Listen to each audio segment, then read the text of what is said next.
With me now is former FBI Deputy Assistant Director Danny Coulson. Danny, thank you so much for joining us. This is a harrowing story. Can you tell us? Can you tell us what happened when the two FBI agents were shot and killed in Florida? Yes, ma'am, I can. Actually, there were 5 shot and 2 killed.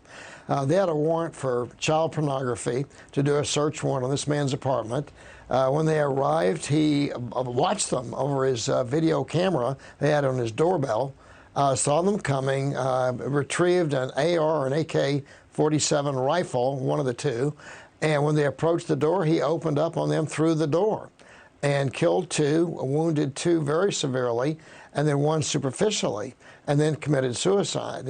In my view, it would have been a lot better if he had committed suicide that morning before they came, but maybe it's not appropriate to say that, but that's the way I feel about it. You have to understand something about these people. They're extremely dangerous because they know once they're arrested, they're going to get convicted. The FBI doesn't lose cases. And once they go to prison, they're going to be killed there. Prison inmates don't like these guys. And they do everything they can to eliminate them, and they'll take any opportunity to kill them.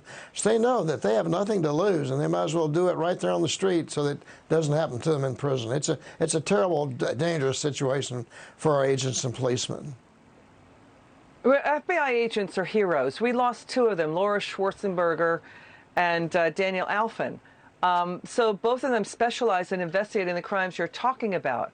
So, you know, we're covering stories that don't get a lot of attention, what people are doing to keep us safe. So have you ever heard of an individual shooting through a door like this? I don't think we've seen the loss for the FBI like this in 4 decades. Well, the last one in Miami, of course, was a vehicle assault where 2 of our agents were killed because of superior firepower of 2 other individuals, criminals, and 2 of our agents were killed, and ultimately the 2 subjects were killed. But yes, that's not that uncommon that you would take a shot through a door. Either a 9mm or a 45 or a 40, or in this case, an assault rifle will penetrate just about any door you have, even the metal ones. Okay, even metal ones. Okay, thank you for that information. So, you know, this is, again, one of the bloodiest days in FBI history in South Florida, among the deadliest that we have seen in the history of the FBI nationally as well. So, you know, that crime coincides with what we're seeing in terms of human trafficking, in terms of what the government, including the U.S. Marshals Service, is doing to rescue missing children, Danny. We've been tracking this story. We've got 421,000 children missing in this country. And now the U.S. Marshals has rescued more than 150 of them in 6 operations in 8 states. Your reaction to that story? Well, kudos to the Marshal Service. I've worked with them a lot, and they do a really good job. But every federal agency in the country, except I think for DEA, has these things. Customs and Border Patrol have been doing them for decades. The FBI has been doing them. So I started one of these in 1994, if you can believe it, going after kiddie porn guys and human traffickers. It's pervasive. And I'll tell you, with what's going on the border, it's going to get a lot worse. That's where a lot of them come from. These kids all have value tags on their heads. I can tell you what they charge for one of these children, and it's despicable, and it's a huge national crisis. It's an absolute disgrace. Talk to us more about human trafficking, and what is your reaction to whether or not the administration and you know, individuals in Congress understand the severity of human trafficking at the border, and why you need to keep border security tight to stop this? Oh, yes. Thank you for asking. That's the best question ever.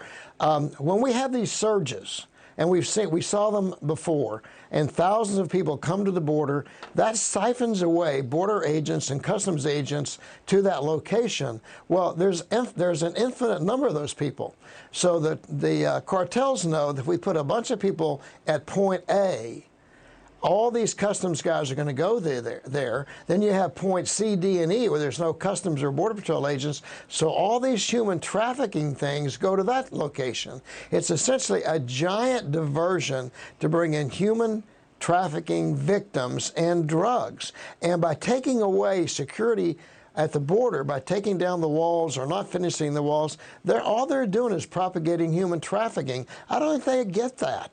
I don't think they understand that. Or if they do, they're just disregarding it. And they need to listen to the professionals. The guys, the Border Patrol people can give great briefings on this. They've given them to me. And it's disgusting and disgraceful that our country would even think about reducing security when you have illegals coming in, and there are illegals, and also when they bring in diseases, and more importantly, trafficking. That's horrible. Danny Coulson, thanks for your insights and thanks for your service to our country. Come back soon. Thank you, man. Thank you, I will. Thank you.